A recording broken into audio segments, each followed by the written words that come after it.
Today on our 2017 Ford Edge Sport, in conjunction with our 2013 Freightliner Renegade RV, we're going to be taking a look at and showing you how to install the SMI Air Force One supplemental braking system, part number SM99243. The SMI Air Force One, what it's going to do is going to provide a proportional braking system to your Ford Edge while being towed. The reason that's important is while you are flat towing, you don't want to rely solely on the brakes of your RV to slow down your towed vehicle. So how this is going to work is when you hit the brakes in your RV, it's going to apply the same amount of force in our towed vehicle. This system's also going to come with an indicator light that's going to come on when the brakes are applied in your towed vehicle, which you can monitor through the rear camera on your RV, just to make sure that everything is working as it should. The Air Force One is going to require air to operate the actuator connected to our brake pedal. How it's going to get that air is through a connection into our RV's air brake system. This blue air hose right here is providing that connection between our RV and our towed vehicle. The air hose is going to connect to the fittings we installed on your towed vehicle and your RV. The kit's also going to come with a breakaway switch. In the event that there is an accidental disconnect, this pin will be pulled, the brakes will be applied in the towed vehicle, bring the vehicle to a stop. Now let's go over the 5 main components of our flat tow setup on our Ford Edge. Here we're going to have the Roadmaster Sterling all-terrain tow bar, which is going to come with your safety cables, the Roadmaster EZ4 base plate, the Air Force One braking system, and the Hopkins custom fit towed vehicle wiring. So we're going to give you a brief overview on how to install your Air Force One. First thing we need to do is you need to mount your operating unit. You need to find a good place in your engine compartment to mount it. Now, I chose to mount it here on the top of the engine cover. It's easily accessible. When doing that, keep in mind your airlines that are coming out, you want to make sure you leave enough that if the cover has to come off, you can pull it off and set it aside. You're going to get some brackets in your hardware kit with some self-tapping screws. These are actually not in your kit. I use a nut and bolt with a washer on the back side to hold it down on the engine cover because it's plastic. So our second step is going to be install our breakaway switch and our air fitting. Now these are going to be installed onto the base plate. I suggest while the fascia is off, after you install your base plate, you go ahead and get these installed along with any wiring that you choose to put in. What I did with my Airline here and my wires from the back of my breakaway switch is I ran them up behind the bumper fascia, up behind the headlight, right up here to the top engine compartment. Now these are the 2 wires that are going to come off the back of your breakaway switch, your blue wire and your orange wire with a black stripe. Your blue wire is going to run to one of the black wires that are coming off of your operating unit. You're going to have 2. The other black wire is going to be a ground. You can ground it anywhere on the body as long as it's metal. So next, our Airline that is coming up from our air fitting on the front of the vehicle, we're going to connect it to our air in. Now this air in is coming from our RV into our operating unit. Now I'm going to take some hose cutters or tube cutters. You want to make sure you don't use pliers or anything like that because you will pinch that. You want to make sure that's a clean cut. We're going to take it, we're just going to push it into the fitting, push it in until it stops and it'll lock in place. Next we're going to take our orange and black wire coming off of our breakaway switch, and you're going to have some brown wire that comes in your kit. This little triple butt connector comes in your kit also. I don't recommend using those. I recommend picking up some heat shrink butt connectors.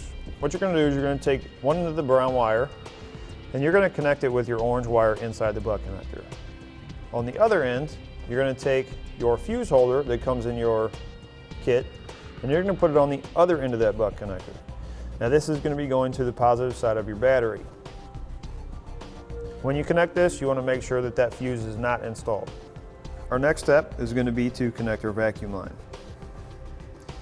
You want to make sure you have a flat end and you're just going to push it on. You're going to make sure you push it all the way to the back. Next, You're going to have 2 check valves in your kit. You're going to have a black end and a green end on that check valve. You're going to put one, usually within about 3 inches of your operating unit. It's good. You want to make sure when you insert it or install it, the black side is going up toward the operating unit. We'll take some hose cutters, cut it up there. Insert our black side. Go ahead and put in our other end. Just like that. So what I did is I routed that hose. I went down in between these 2 boxes, down underneath, right down up into here. So now what we'll do is remove our engine cover. You're going to have a bolt to remove here, and you'll have a nut to remove here. We're going to be connecting into this hose right here. This is the one that runs directly into your brake booster. What I'm going to do is I'm going to pull it loose. Give me a little extra room here. And I'm actually going to be connecting into a T that's going to be put inside there. So what I need to do is I need to cut my hose approximate length to meet that. I cut it about there. I'm going to let that hang. And what we're going to do is we're going to create a hose with the T connection inside of it that's going to fit over the top of this. And then I want to find a flat spot. I'm going to cut it in half, like that. So I'm going to cut off a piece about that big. Because this rubber hose is going over a plastic line, it's going to be a little bit difficult to put on. So what I suggest, if you take a pair of large needle nose pliers or anything that's wider than the inside of that, if you put it inside, kind of turn it. What we're going to do is we're going to stretch out the inside of that to make it a little bit easier to put on. And what we're going to do is I'm going to spray the inside of this with a little bit of lubricant, and then I'm going to spray my plastic line. You do want to make sure that the lubricant that you put on, you want to make sure it's not a solvent, because it tends to break down the rubber hoses. Next we'll install our clamp. We'll use a 1/4 inch socket and tighten it down, or you can use a Phillips or a Flathead screwdriver also.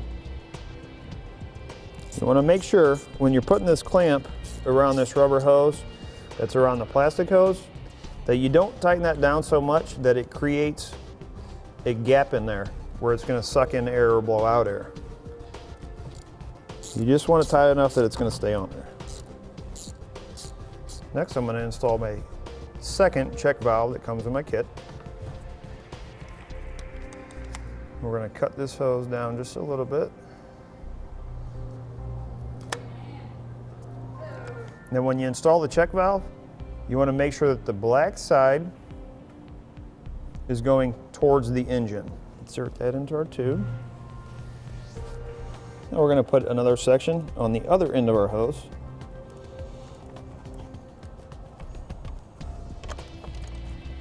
And you're going to install your second tube clamp. We're going to take another section of hose, put it on the green end of our check valve. Then we're going to take this T-fitting,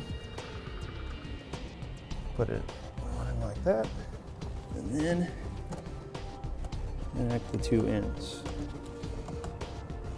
Now, what we have created is a T connection in between. Now, you don't have to do it how I did it. I just find it easier to put these rubber hoses onto the plastic hose rather than having this T connection made and trying to put it on. And then we're going to connect the hose coming off of our operating unit into the bottom part of the T. Once you have that completed, you can reinstall your engine cover.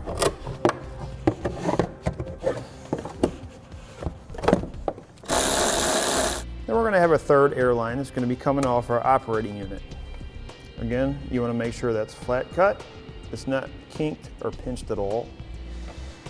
Then we're going to slide it into our air out. This line that's coming from our air out, have it run down underneath, and what it does is it goes through a grommet in the firewall to the inside of the vehicle.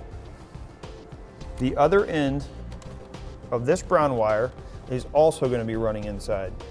So it's a good idea, if you leave yourself a little extra of that airline tube, you can tape the end of your brown wire to part of the airline tube, and while you're pulling it through, it'll pull through your brown wire through also. My second black wire from my operating unit, that was my ground wire. As I mentioned, you can ground it anywhere to the body you want, as long as it's on metal. What I chose to do is I extended it and I ran it same place under here, and I grounded it right here to this stud. Now while we're here, this is an extra unit that doesn't come with the Air Force One. Now it's recommended, however it's not required. What this is a battery disconnect. It's going to save your battery while you're flat towing. Because the forward edge has to have the key in the on position to get it into tow mode. Once you have your vehicle in tow mode, you push a button, this thing will shut your battery off so it doesn't drain your battery. Now that we've showed you everything we need to do outside of the vehicle, let's go inside and show you what you need to do in there. Now this is going to be your actuator, and you want to mount this on the arm of your brake pedal so that when you install the bracket against the firewall and your brake is pressed, that it goes directly to it. Now, on this bracket that's mounted on the firewall, there is an adjustment screw. Now that adjustment screw is an Allen head. What you want to do is you want to adjust your line so that there's about 1/4 of an inch of play. We're going to leave a little bit of play, because if it's too tight, it's going to keep your brakes pressed and your indicator light is constantly going to stay on. So you want a little bit of play so that your brakes are fully let out. Next in your kit, you're going to have a reed switch, and it's going to slide right into this little black slot here. It's going to have a small flathead screw that'll hold it in place.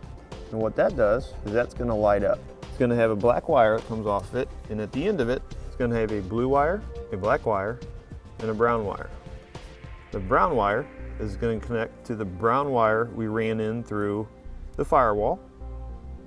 Then you're going to take your indicator light, and you can mount it anywhere you want to. You can mount it behind the rear view mirror or on the dash, anywhere that can be seen from the RV's rear view camera. There's going to be 2 wires coming off of that. There's going to be a red and a black. You're going to connect the black wire from the reed switch to the red wire on the indicator light, the blue wire from the reed switch to the black wire on the indicator light. Now, the black wire coming off the indicator light also needs to have a ground wire run off it. So connect those two in the one end of the butt connector with your blue wire on the other end. Then you can ground your white wire to any metal part of the body.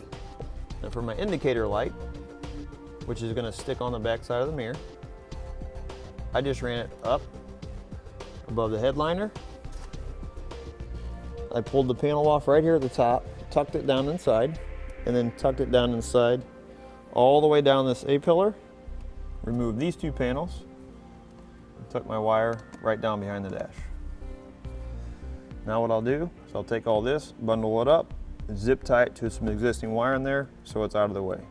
First thing we need to do on our RV side is we need to find a place to mount our air tank. Now you can mount it anywhere as long as it's not in the way of flying debris or any heat sources. I chose to mount mine on the back side of the storage box.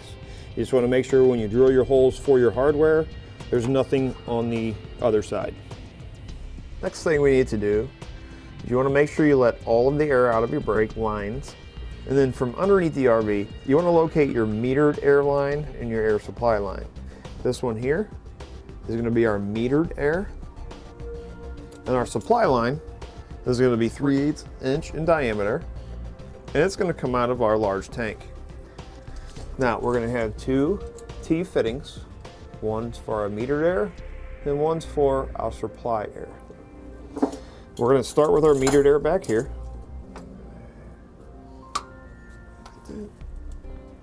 Put it into place like that, and then make sure when you put it in, kind of pull on it. Make sure you got it in there good. And you put your other end on the other side. And then we're going to do the same thing on our supply air line. Now here's going to be your supply line. It's going to run into your large tank. Now we're going to do the same thing as we did on our metered air with our T connector. Again, push it into place, pull on it to make sure that you have a good hold. Do other side. just like that. And here we have our supply line. This is going to run to the top side of our large tank, and it's going to be green. It's going to be 3/8 inch in diameter. And we did the same thing we did to our supply line. Put our T in, cut the hose, put our T in on one side, T in on the other. When you put those in, press them in until they stop, and then pull on them to make sure they hold. Next, we're going to install our small airline that's going to be running back to our smaller air tank that we installed. It's going to be the same way. Push it in until it stops. Pull on it, make sure you got a good hold. Now that we've run our airline back to our smaller tank that we installed, we're going to put it into our supply fitting that's going into our tank. Same way, push it in until it stops, pull out, make sure you got a good hold. Now we can go up and do the same thing with our metered air, which is going to go right here in the center. Next, what you need to do is find a location to mount your air fitting. Once you've found that location, then you can run your airline tube from the back of your tank to the back of your air fitting.